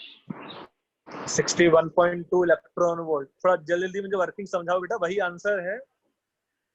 Sir ratio 1:1 है, यस। तो फिर मैंने मास ऑफ इलेक्ट्रॉन को Reduce- 1 ले लिया, मास ऑफ इलेक्ट्रॉन को लेट्स से 1 ले लिया, फिर और न्यूक्लियस के मास को भी 1 ले लिया। न्यूक्लियस के मास को भी 1 ले लिया, ठीक है। फिर उसके बाद मैंने म्यू का वैल्यू कैलकुलेट किया तो वो 1/2 आता है। Very good. फिर क्या किया? फिर En equals to mu upon हाँ। m, मतलब कि 1/2 into 1, हाँ। फिर ब्रैकेट में -13.6 z² अपॉन n², फिर सॉल्व किया। वेरी गुड, है ना। कौन बच्चा था ये? सर आदित्य। आदित्य। हाँ, देखो आदित्य ने सही बताया मुझे आंसर, और उसने मेथड भी एकदम ही सही बताया है ना। तो भाई थोड़ा सा मेथड बाकी बच्चे भी देखो कैसे कैसे किया है उसने, और वैसा आंसर आना भी चाहिए, और उसका सही है ना। तो अभी हम लोगों ने थोड़ी देर पहले ही देखा था कि ये जो En डैश है, it will be nothing but mu divided by mass of electron times of En हो जाएगा, है ना। So can we say in the case of lithium 2+ ionisation energy भी हो जाएगा mu divided by Me times of 13.6 into Z का square which is 3 का square times of ये बन जाना था 1/1 स्क्वायर माइनस 1/∞ का square, this much of electron volt. बच्चे ये जो लिखा हुआ है बोर्ड पे वो सबको समझ में आ रहा है? Yes sir. है ना। अच्छा, और यहाँ ये वाला फार्मूला भी हम लोग यूज करते हैं कि 1/μ should be nothing but mass of electron plus mass of nucleus, जो मैं लिख सकता था कि 1/μ is nothing but mass of electron, और ये लिखा है क्वेश्चन में कि ये भी मास ऑफ इलेक्ट्रॉन के इक्वल ही है ना। From here mu divided by mass of electron, ये वैल्यू आ गया हाफ।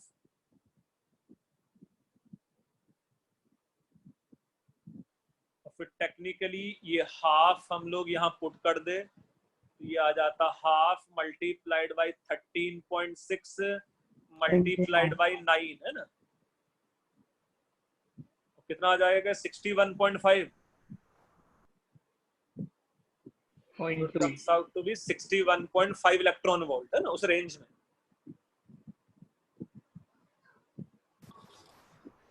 समझे सर। समझा ये क्वेश्चन पक्का? Yes sir. Yes sir. Okay. ऐसा फिर दूसरा वाला क्वेश्चन मुझे सारे ही बच्चे करके दिखाना है, अभी रुको। तो यहाँ जो मेरे पास आंसर आता वो 61.2 आ जाएगा ना, जो भी आ रहा था 61.5 आ रहा था, 61.2 आ रहा था एग्जैक्टली प्रिसाइजली 61.2। 61.2 ही आ रहा है प्रिसाइजली। Yes sir.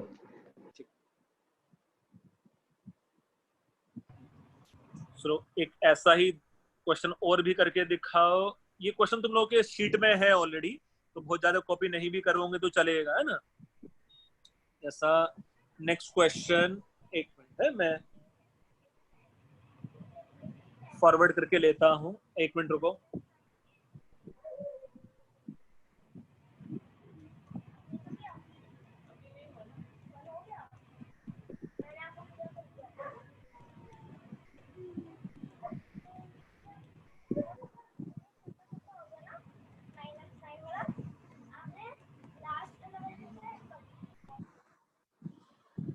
हाँ, तो एक ये नेक्स्ट क्वेश्चन और करके दिखाना है तुम लोगों को। लेट्स सी ये वाला, find the ratio of radius of hydrogen atom and, ये डी एटम क्या है? Deuterium. Deuterium atom in ground state, given क्या गिवन है? Mass of neutron equal to mass of proton equal to 1840 times of mass of electron.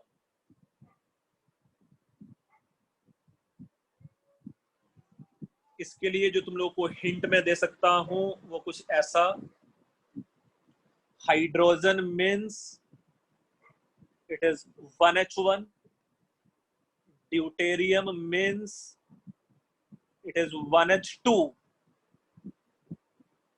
Deuterium is 1H2। और hint में दे सकता हूं तुम लोगों को कि ये जो रेडियस था it is inversely proportional to mass of electron, है ना, ये जो रेडियस था it is inversely proportional to mass of electron.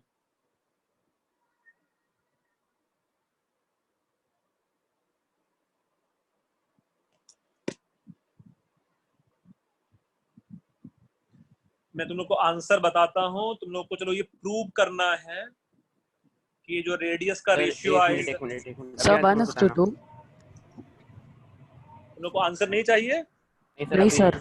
एक मिनट। अच्छा ठीक है, चलो सॉल्व करो फिर मैं आंसर बताता हूँ।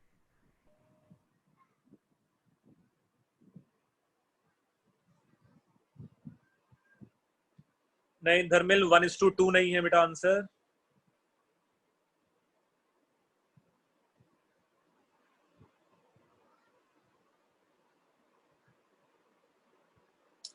अच्छा टेक्निकली ना हम लोग चाहते तो हिंट में हम लोगों को हिंट बेसिकली ये ही लिखना चाहिए था कि Rn is inversely proportional to reduced mass, है ना। हम लोग को ये लिखना चाहिए था टेक्निकली अभी, है ना। Rn is inversely proportional to 1/μ।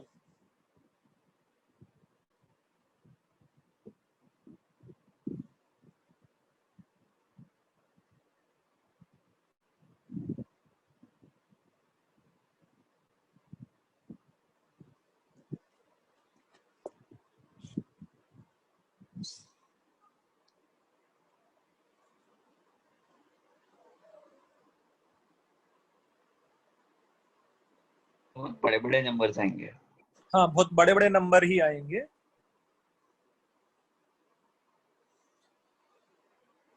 Although देखो मैं तुम लोगों को व्हाट्सएप किया हुआ है आंसर भी उसका, है ना। मतलब ये रेशियो 1 के काफी पास में ही होगा, है ना। ये जो रेशियो होने वाला है वो 1 के बहुत पास में ही होगा।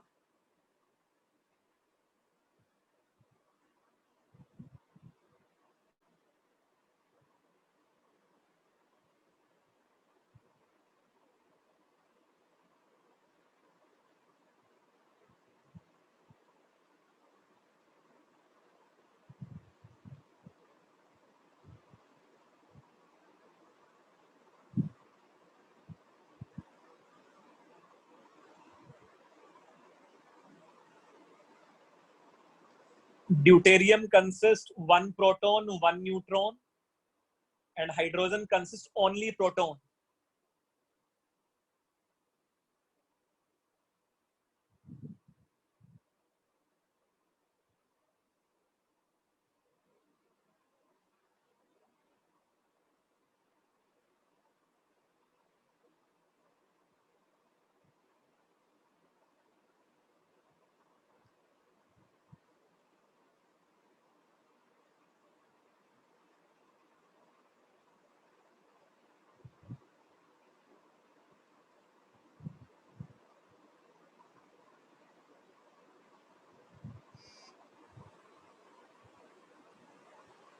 सर रेशियो बहुत ज्यादा हाई पड़ा, मतलब हाँ हाँ कितना आ रहा है भाई? मैं जानना बहुत चाहता हाई हूँ। है।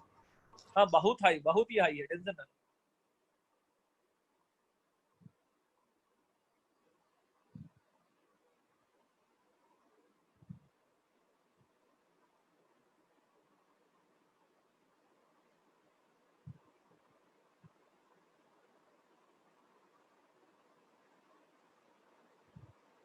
सर ऐसा आ रहा है 1841 into 3680 upon 1840 into 3681। हाँ सर देखो उसी रेंज में उसी टाइप का है, बस थोड़ा सा तुमने सर वैल्यू बोलो रेशियो की। सर मिल गया रेशियो सर 36। हाँ सर 3682 is to 3681 आ रहा है। हाँ कुछ वैसा ही आएगा 3682 is to हाँ 3681। Sir yes sir. वैसा ही हाँ सर अप्रोक्सीमेटली वही आ रहा है।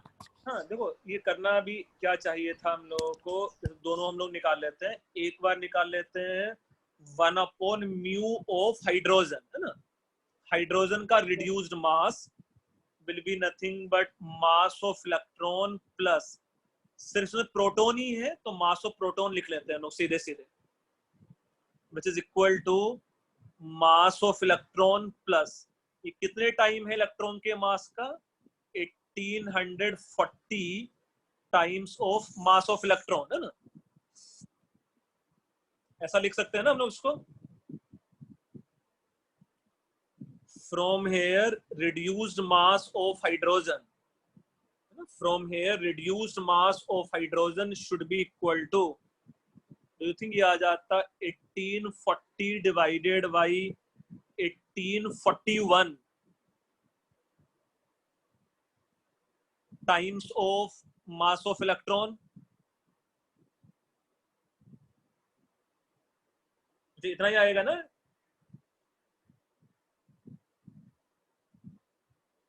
ये समझ में आ रहा है कि हाइड्रोजन के लिए जो रिड्यूस्ड मास का वैल्यू है वो ये आएगा, है ना।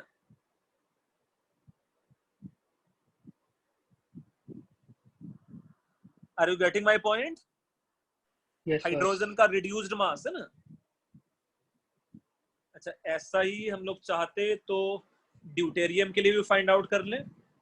लेट्स से ड्यूटेरियम, ड्यूटेरियम का जो रिड्यूस्ड मास है it should be equal to 1/μd should be equal to 1 mass of electron plus, यहाँ न्यूक्लियस का मास लिखना पड़ेगा जिसमें 1 प्रोटॉन एंड 1 न्यूट्रॉन, सब मिला के कितना मास हो जाता है उसका 3680 times of mass of electron, है ना। And from here deuterium, deuterium के लिए ये टर्म बन जाता इसलिए 3681, है ना। 3681 डिवाइडेड बाई 3680, या ऊपर 0 आना चाहिए था, नीचे 1 आना चाहिए, है ना।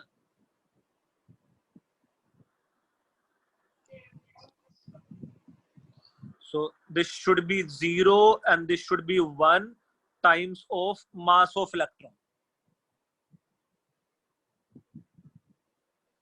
तो यहां मेरे पास ये वाला टर्म आ जाता है। एक ड्यूटेरियम का एक ड्यूटेरियम का रिड्यूस्ड मास और एक हाइड्रोजन का रिड्यूस्ड मास।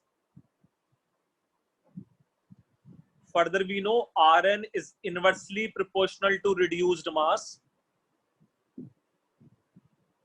तो रेडियस का रेशियो हम लोग यहां से फाइंड आउट कर लेते हैं ना। जैसा do you think the radius of deuterium is to radius of hydrogen should be mu of hydrogen is to mu of deuterium, और ऐसा ये रेशियो हम लोग फाइंड आउट कर लेते क्योंकि दोनों का अब मुझे रिड्यूस्ड मास का वैल्यू पता है।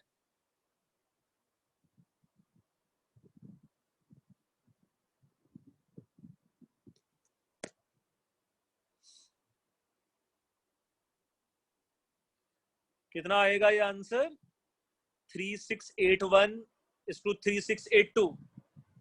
3682 is to 3681। हाँ मतलब सर ये ड्यूटेरियम is to हाइड्रोजन उल्टा आएगा जो मैंने लिखा हुआ है ना। हाँ सर।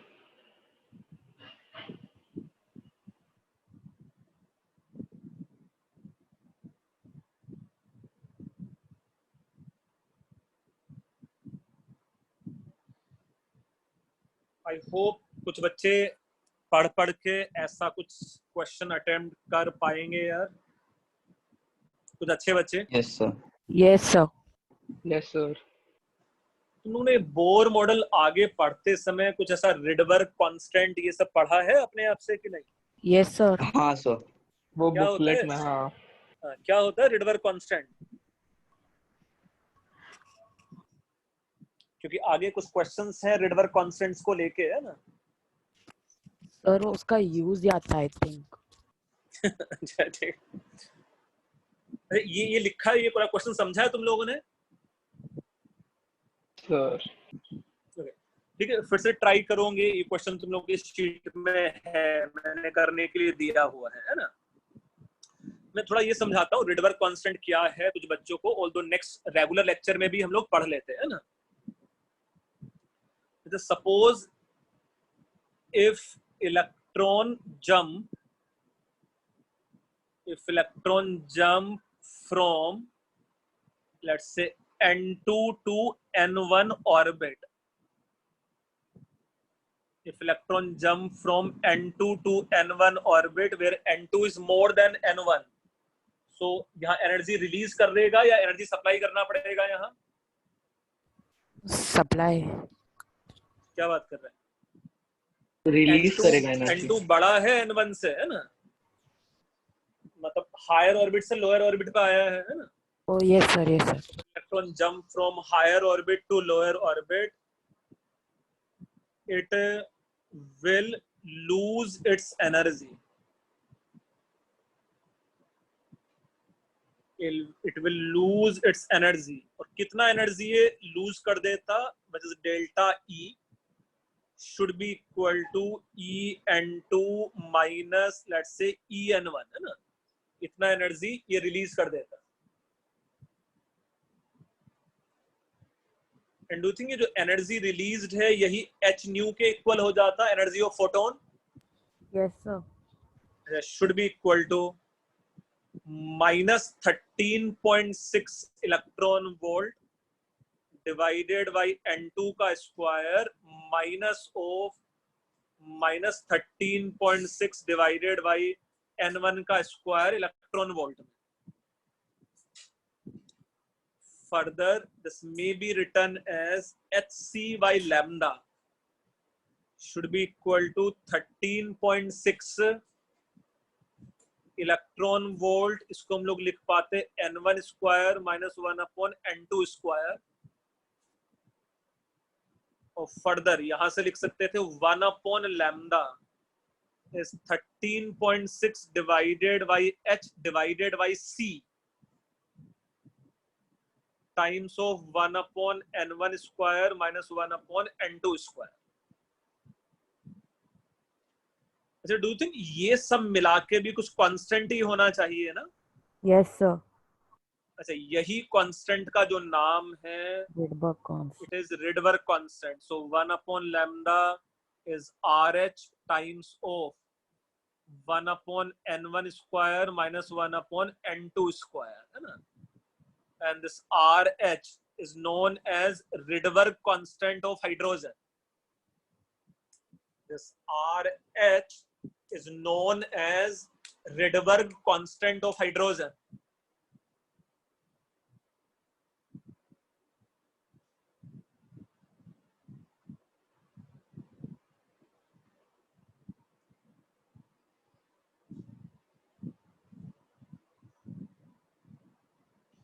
अच्छा, यहां भी हम लोग बोल सकते थे क्या कि जो रिडबर्ग कांस्टेंट है it is directly proportional to energy, although proportionality constant सब कैंसिल्ड आउट, मतलब ये जिसमें इसमें एक एडिशनल एच और सी वाला टर्म आ गया है ना बस, बाकी अभी तो 13.6 के इक्विवेलेंट ही है ना।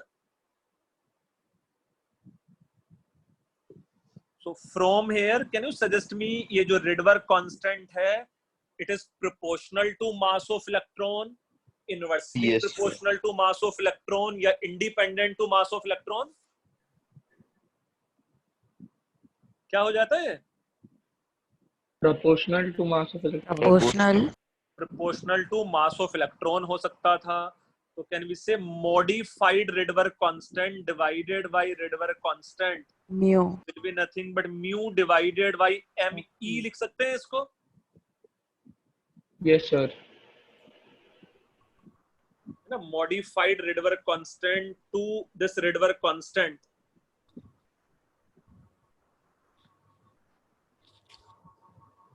yes और ये और ये रिडबर्ग कांस्टेंट का वैल्यू होता कितना है अप्रोक्सीमेटली?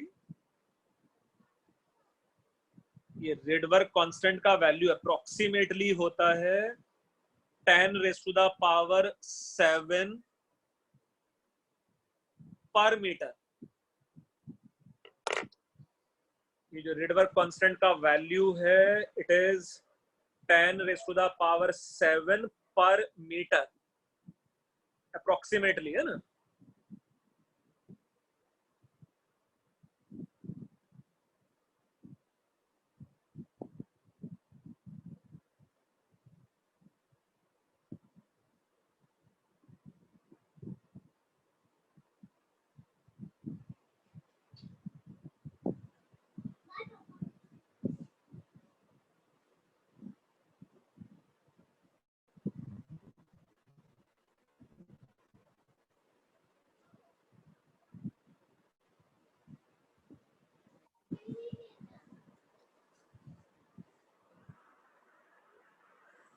नहीं लिखा है तुम लोगों ने?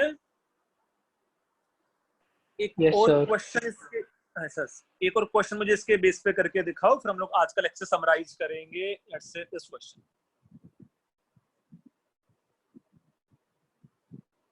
what will be the value of modified Rydberg constant if the ratio of mass of nucleus to mass of electron is 3:2?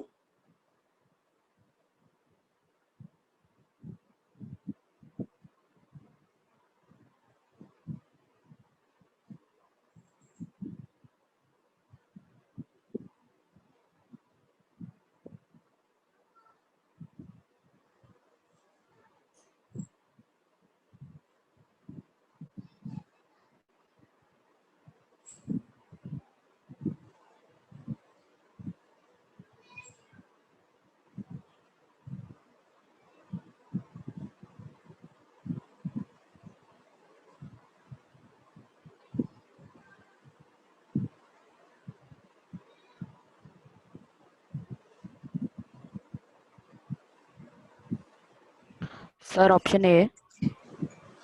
Yes, option A ही है उसका आंसर।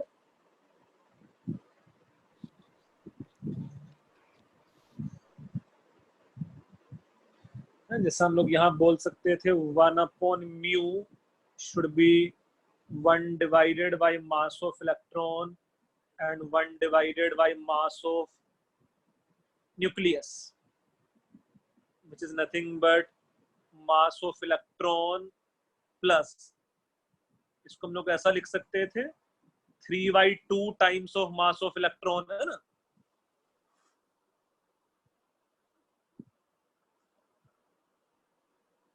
इसको फर्दर हम लोग लिख सकते थे 5 divided by 3 times of mass of electron, है ना?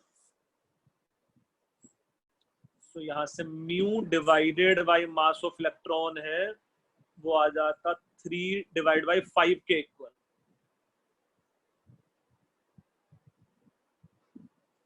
और आगे की कहानी शायद तुम लोग को आता है इसमें कि भाई यहाँ जो मॉडिफाइड रिडबर्ग कांस्टेंट है it is mu divided by mass of electron times of Rydberg constant है, so it is 3 divided by 5 times of 10⁻⁷ per meter.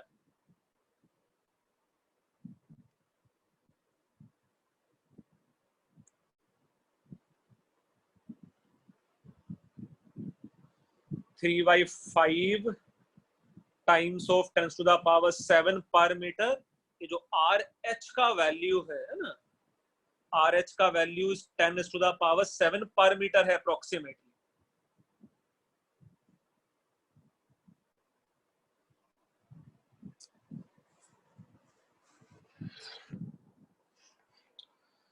यार अनफॉर्चुनेटली तुम लोग का कैलकुलस पढ़ा हुआ नहीं निकला,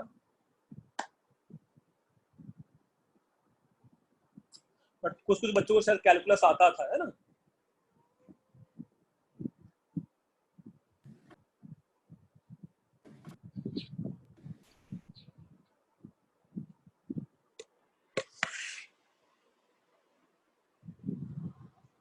क्वेश्चन समझा है?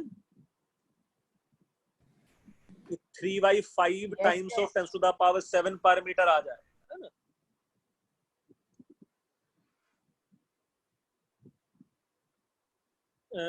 ये जिन बच्चों ने कैलकुलस पढ़ा है वो चाहते तो अभी भी कुछ क्वेश्चंस कर सकते थे, और बाकी बच्चे कैलकुलस पढ़ने के बाद करना।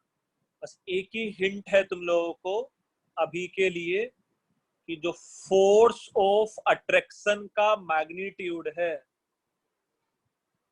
फोर्स ऑफ अट्रैक्शन का magnitude is differential of potential energy होता है ना। ये वाले कैलकुलस का यूज है ना। Force of attraction is negative of differential of potential energy होता है ना।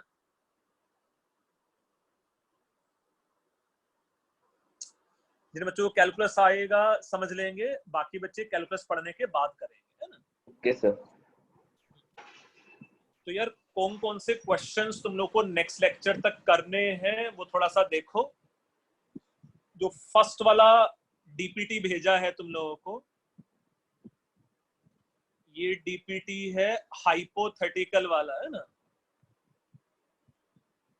हाइपोथेटिकल वाला, इसमें क्वेश्चन नंबर 1 तुम लोगों को अभी करना है। क्वेश्चन नंबर 2 कैलकुलस वाला है। क्वेश्चन नंबर 2 कैलकुलस का है। क्वेश्चन नंबर 3 तुम लोग करना है।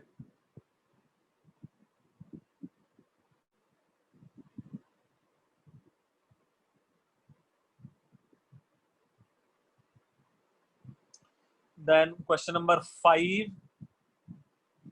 Question number 6, question number 7, question number 8, question number 9 तुम लोग कर सकते हो अभी। क्वेश्चन नंबर 12,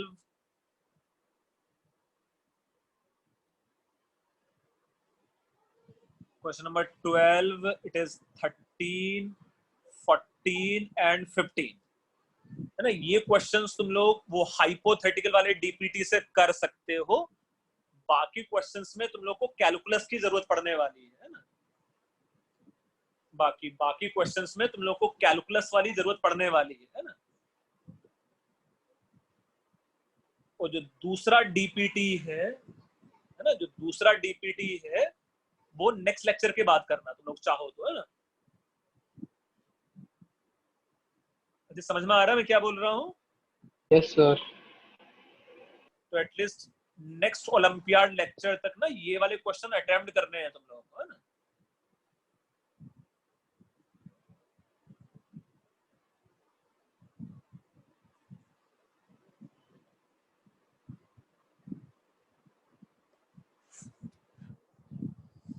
यस, तुम लोग का जो कल या संडे जो टेस्ट हुआ था, संडे जो तुम लोग का टेस्ट हुआ था उसका रिजल्ट तुम लोग को कल मिल जाएगा मोर ऑफ लेस, है ना। ऑल्दो रिजल्ट में से मालूम है और मैंने बताया तुम लोगों को कि जेवल को मैक्सिमम मार्क्स आया है ना। जेवल गांधी क्या नाम था? गांधी है ना। ये जेवल तेरा पूरा नाम क्या है? जेवल गांधी है ना।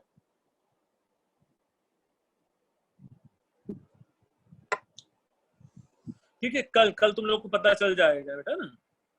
ये थोड़ा सा यार इन सब चीजों का और ख्याल रखना।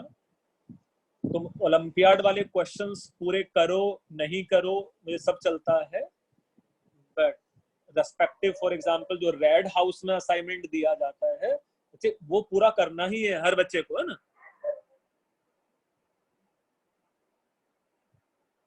ये क्लियर है तुम लोगों को? Yes sir. Yes sir. जो ओलंपियाड वाला बैच है उसमें काफी सारी चीजें इधर उधर हो सकती हैं, है ना। मतलब कई बार मैं थोड़ी डिफिकल्ट चीजें पढ़ाने की कोशिश कर सकता हूँ, बट जो रेड हाउस है एटलीस्ट वो सारा असाइनमेंट तो खत्म करना ही करना है ना। ओलंपियाड बैच में थोड़ा सा प्रिपेयर होके रहना। ये चीजें ऐसी चलेंगी यार, कुछ है ना, मतलब थोड़ा टफ, थोड़ा सा डिफरेंट सा, है ना।